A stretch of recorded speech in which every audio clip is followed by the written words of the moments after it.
Buea in the southwest region of the country. The same time here in Akwa Douala. Ladies and gentlemen, we welcome you all to the 12 p.m. bilingual edition on Quinoxe Television. Bon après-midi, Kevin Tiogo. Et c'est Lucie Lengo. Bonjour, bon après-midi, mesdames et messieurs. Bienvenue à cette édition bilingue de la mi-journée sur Quinoxe Télévision. Ouvrons justement l'édition du côté de l'Ouest Cameroun. Un incendie au quartier Makop à Fumbandan, le département du Nous, fait un mort, 5 personnes blessées et cause d'importants dégâts matériels. Pour le moment, les causes de ce sinistre restent méconnues, mais seraient parties, selon des sources sur place, d'un court-circuit. Plus de précisions, c'est dans ce reportage que nous propose Pamela Fomen et Josiane Gork. Dans cette vidéo amateur, les flammes ont été sans pitié pour les occupants de ce domicile. S'il vous plaît.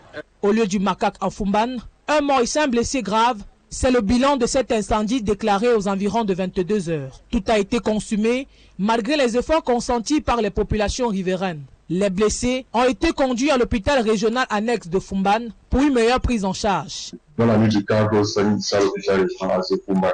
Il y a un incendie qui a eu lieu dans un quartier sur la place de la ville de Fumban. Les citoyens sont arrivés dans un état assez critique. Donc, les 2 adultes, le papa de 78 ans qui est arrivé avec un état d'inconscience. Un court-circuit serait à l'origine de ce drame selon les riverains. Oui, j'entends les causeries, tous ceux qui causent, qui parlent. Jusqu'à dans mon village là d'où je sors, on parle on accuse l'électricité qu'il y a des coupures instantanées. C'est pour cela qui a causé cet accident d'incendie. Vraiment, je suis de l'avis de ceux qui parlent. Même moi, je subis ces coupures-là. Désormais sans abri, les prochains jours s'annoncent très difficiles pour la famille Molium, qui vit désormais à la Belle Étoile en ce début d'année 2025. Hier lundi était un jour de reprise des enseignements pour le compte du second trimestre au Cameroun. Dans le département du Vouré, région du littoral, le préfet du Vouré ainsi que le délégué départemental ont mentionné quelques établissements scolaires, notamment dans les arrondissements de Douala 1er et 5e, pour prendre le pôle de l'effectivité de cette reprise des enseignements secondaires. Hubert Michel Camini et de la Chana ont suivi bien sûr cette descente. Nous proposons de suivre ce reportage.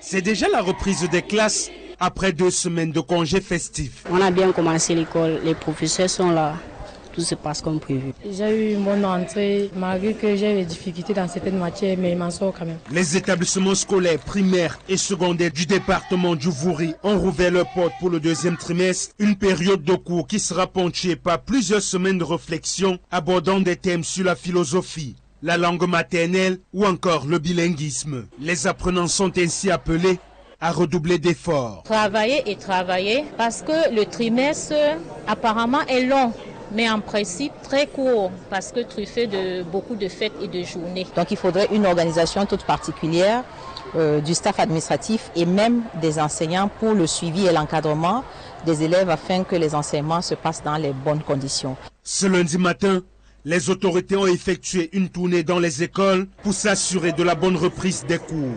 Je suis venu les féliciter parce que toutes les structures que nous avons visitées sont propres, sont bien tenues. Tous les enseignants, partout où nous sommes passés, sont présents à leur poste de travail. Les cours ont effectivement commencé, nous avons été dans certaines salles de classe et c'est une autorité administrative très contente. Au lycée polyvalent de Bonabéry, la déléguée régionale a pu observer de près les premières fabrications de pavés écologiques à base de matières plastiques recyclées. Il a été imposé aux entrepreneurs de travailler avec le lycée polyvalent de Bonabéry. Donc les chefs de travaux qui sont en charge de la formation technique. Il est recommandé aux responsables des établissements et au personnel enseignant d'accélérer le rythme durant ce trimestre, car le 3e relativement court servira de boussole en vue de mieux préparer les examens officiels. Lancement officiel de l'opération de révision, des opérations de révision annuelles des inscriptions sur les listes électorales.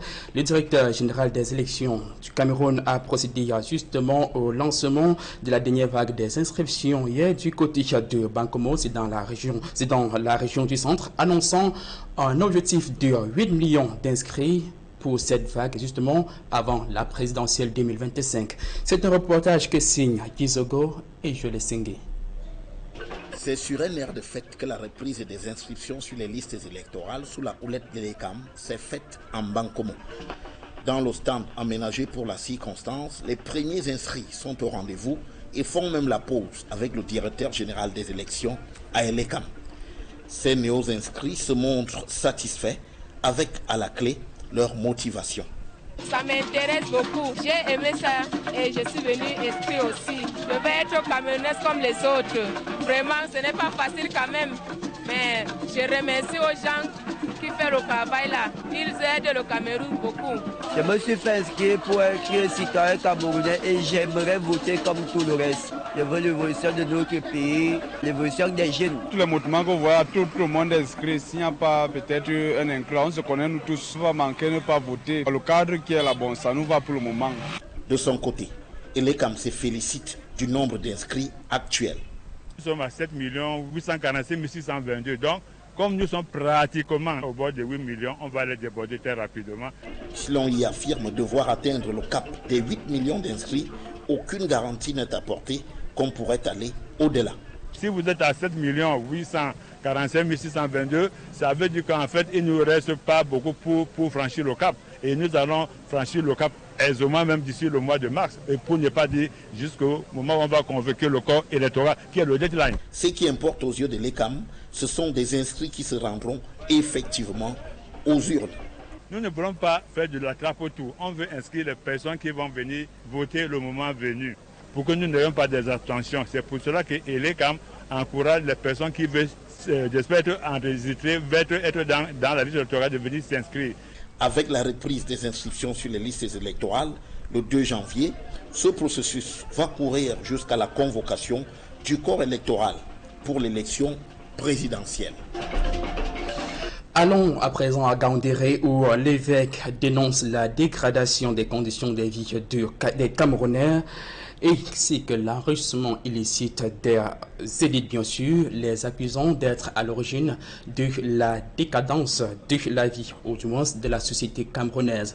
C'est un reportage que nous propose Donald Preskanga et Jure Siopa. L'homélie de Monseigneur Emmanuel Abo est une projection de la société camerounaise. Une société aux fondations profondément rongée par la misère d'une jeunesse désespérée face au chômage devenu un cancer pour les familles, dit l'évêque de Ngaoundéré. Nous le savons tous, c'est la situation dramatique que traversent certaines familles qui assistent impuissamment à la dépression de leurs enfants. Le désespoir des familles dans un pays où la haine est distillée en longueur de journée, avec pour premier promoteur les dirigeants publics qui proclament hypocritement la combattre, d'après le prélat. On demande aux Camerounais d'éviter des discours de haine, mais du haut nous arrivent des paroles de violence, qui est une démonstration de force, des paroles de menace, des paroles d'intimidation. De qui se moque-t-on? Que faire? Il faut créer des conditions d'employabilité pour ces milliers de jeunes sans perspective, en commençant par cesser de voler l'argent public constant dans les domiciles où des chambres entières sont prévues pour garder les billets de banque. Nous ne pouvons pas construire des maisons où nous prévoyons plusieurs chambres de passage pour nos visiteurs et prévoir également plusieurs chambres pour stocker l'argent du pays que nous avons volé. Dans les grandes écoles de formation, ce sont les cancres qui sont admis, pendant que les plus brillants sont invités à s'orienter vers l'agriculture. Au terme de cette formation, où ils n'ont même pas participé à la formation, pour s'installer ensuite dans les bureaux et ramasser l'argent sans mérite, à longueur de journée, sans effort, les gaspillant à longueur de journée pour demander ensuite aux enfants des pauvres sans défense d'aller au village cultiver pour nourrir ces voleurs installés dans des bureaux climatisés pour continuer à voler. L'évêque de Ngaoundéré, Monseigneur Emmanuel Abo, s'est exprimé peu après Monseigneur Samuel Keda et avant Monseigneur Barthélemy Yaouda de Yagua. Ces sorties au vitriol sont-elles des initiatives personnelles ou une position générale de l'Église catholique? On devrait en savoir plus à l'issue du 48e séminaire annuel des évêques en cours à Boya, dans le sud-ouest. Mais certains prélats ont déjà clairement pris position contre une nouvelle candidature de Paul Biya à l'élection présidentielle d'octobre. L'essentiel de cette sortie de Monseigneur Emmanuel Abo met justement un thème à la première partie de cette édition de midi sur Quinoxe Télévision. La seconde partie, c'est avec vous, Lucie Silengo.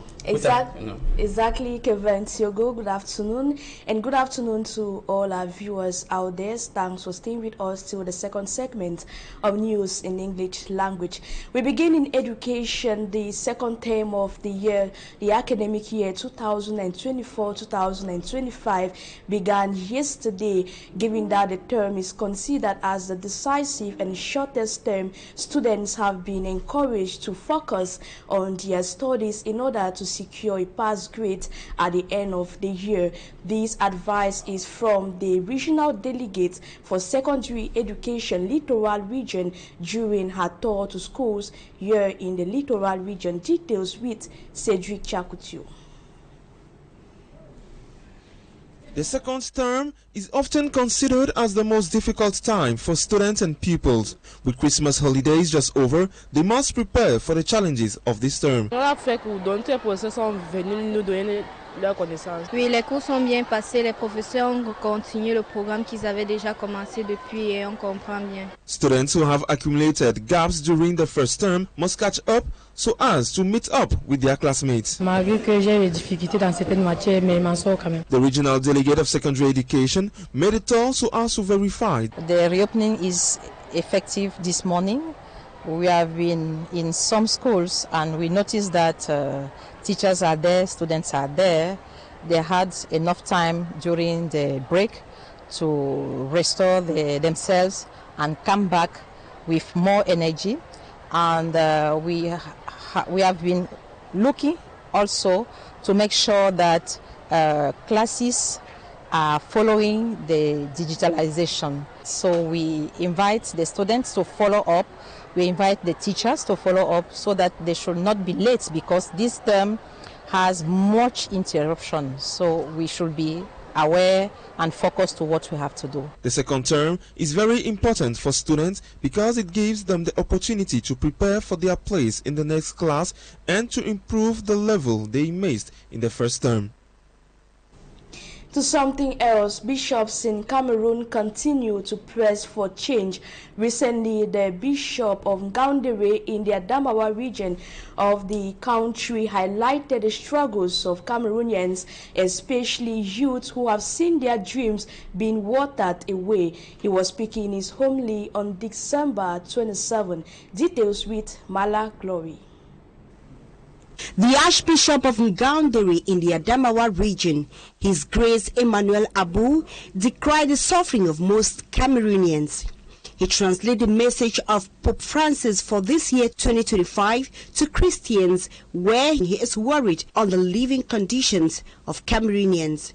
De voir des jeunes sans espérance lorsque l'avenir est incertain et imperfect. He goes further to say the future of young Cameroonians have been shattered, that the sacrifice of parents who have done everything to guarantee the future of their children have been neglected.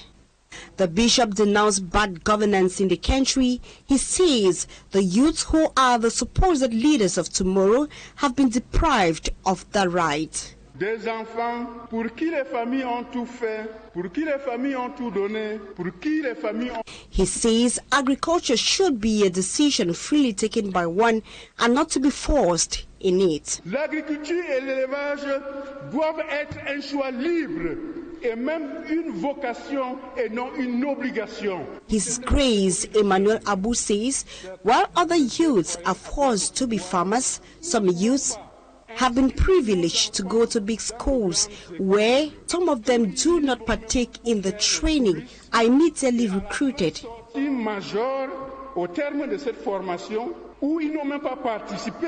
also explained that the children of the poor on their part are therefore asked to do agriculture, produce foodstuff, to feed those sitting in offices and embezzling government money. Des pauvres sans défense, d'aller au village, cultiver pour nourrir. The Bishop of Ngaoundéré, before ending his homily, says houses cannot be constructed by people who put aside rooms for visitors and others to store money stolen from poor Cameroonians, thus depriving them from the minimum they need to survive.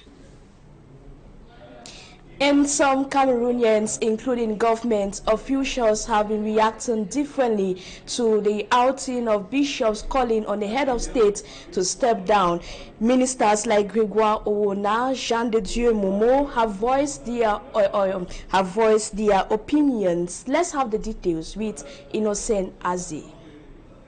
Jtb 12H, Minister Delegate at the Ministry of Justice, defends wholeheartedly the opinion that the church must abstain from all political affairs. He openly criticizes the recent stance and bitter outings of some Cameroonian bishops who want President Paul Biya to decline from power. Jtb 12H considers the bishops' opinions as instigators of civil disobedience and revolt against the state. According to him, these men of God must concentrate solely on their mission, which is to preach peace, educate the masses on morality, obedience, civility, and respect of the laws of the Republic. On his part, Labour and Social Security Minister Grégoire Ouona adopts a position of tolerance regarding the reactions of the bishops. He says their outings must not be a surprise since they are merely expressing their opinions, as Cameroon upholds democratic principles. He also makes known that, just like the bishops, the head of state has noticed lapses in the management of state affairs, and it is the ruling party that has the responsibility to rectify the errors in view of the upcoming presidential election. The writer, Calixte Beyala, ironically reacts on the statements of the government officials. She questions why bishops are demanded to stay mute on political matters when the Pope's invitation to Cameroon by the state could also be interpreted as a political act than religious. Former SDF Senator Abubakar Siroma sees the outings of the bishops as an alert to be taken seriously because it represents the distress cry of the population. If a man of God rises to say it is okay, it is clearly alright. Stepping down is not a punishment. When you know you have poorly governed the country through suppression, exorbitant taxes, and so on, what do you expect from the people? If at this moment there is no official reaction of the state on the outings of the bishops, some government ministers could not persevere to express theirs. Away from that, we talk something else. During an interview in the flagship program La Vérité en Face on Quinoxe television, Minister Grégoire Ouona admitted that Cameroon is grappling with widespread corruption, poor management, and underdevelopment. He equally said that the holding of a Congress is not necessary. A reporter for me, Amshon Sanda, files in details. Chers camarades, le RDPC tient une place prépondérante. In violation of Article 18, Sub 2 of its guiding text, the ruling CPDM Party's National Congress has not been organized since 2016. Sub 2 of the above article of the party's text states that the Congress defines the political, economic, social and cultural orientation as well as the general framework of the party's action. Sub 2 then stipulates that it is held every 5 years. However, His Excellency Minister Grégoire Ouona, Deputy Secretary General at the Central Committee of the ruling CPDM Party in Cameroon, says the Congress must not hold. Non, on n'a pas à modifier les textes. Le Congrès se tient tous les 5 ans. On fonctionne suivant ces textes, mais nous ne sommes pas des automates. Speaking on Quinoxe Television's flagship program La Vérité en Face, the minister says there has not been any issue of interest to his party to warrant a Congress, and the party is functioning well on the basis of the resolutions of the Congress of September 2016. Donc, le Congrès a fixé comment, qu'est-ce que le président national peut faire, même s'il n'y a pas Congrès. In the same vein, the last cabinet meeting chaired by President Paul Biya dates back to March 15th, 2018 at the Unity Palace. Je ne peux pas juger de la nécessité ou pas d'un conseil de ministres. Minister Grégoire Owona says that has not in any way affected the functioning of the government, adding that members of government operate in conjunction with the orientation of the head of state, which are handed over to the Prime Minister every weekend at the presidency. Le ministre rencontre le chef de l'État, puisque de temps en temps, il me donne des instructions. Be it in the case of the CPTM Party's Congress, the Cabinet meeting, and or in the case of the Higher Judicial Council meeting, the member of government failed to say why they are not being organized as stipulated.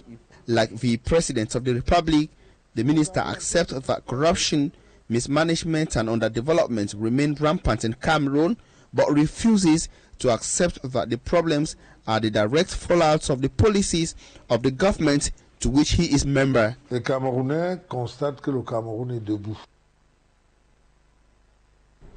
Meantime, political and civil society figures in the country have been rallying behind barrister Alice Combs as she champions the fight against human rights violations in the country. A political leader, Maurice Kamto of the CRM political party, condemns attacks on human rights defenders. Details with Babila Jonathan.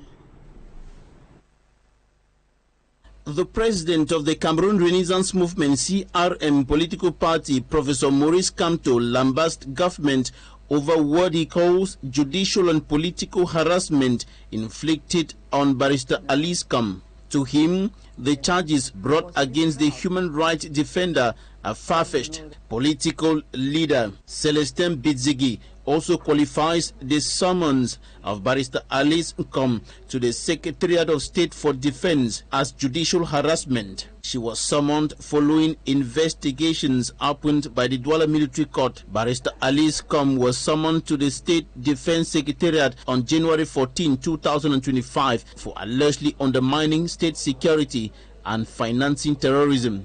His Majesty Celestin Bidzigi supports the lawyer and denounces what he calls the rogue state. In a statement, he said the fight that barrister Alice Combs is leading is part of the resistance of a people in the face of abuse and oppression by a governing order. His political entity, the Liberal Alliance Party, expresses its full support for the fight for human rights. In another message of support to barrister Alice Combs and the human rights cause, University Don Professor Edouard Bokanye says, "We may not like Maître Alice Combs, but she is a lawyer and a human rights activist." Contrary to the information in circulation suggesting that she was taken off a flight en route to London, Alice Combs is at her residence in Douala. Dear viewers, that report compiled for the 12 p.m. bilingual news by Babila Jonathan ends this edition of the news. We thank you for your keen attention and we live in the company of interesting programs show on Quinoxe Television. Kevin Tiogo, do have a nice day. Merci et c'est Lucie Lengo. Mesdames et messieurs, merci d'avoir regardé cette édition bilingue de la mi-journée. L'essentiel des informations dont vous êtes en droit de savoir, restez sur nos programmes qui se poursuivent. Bonsoir.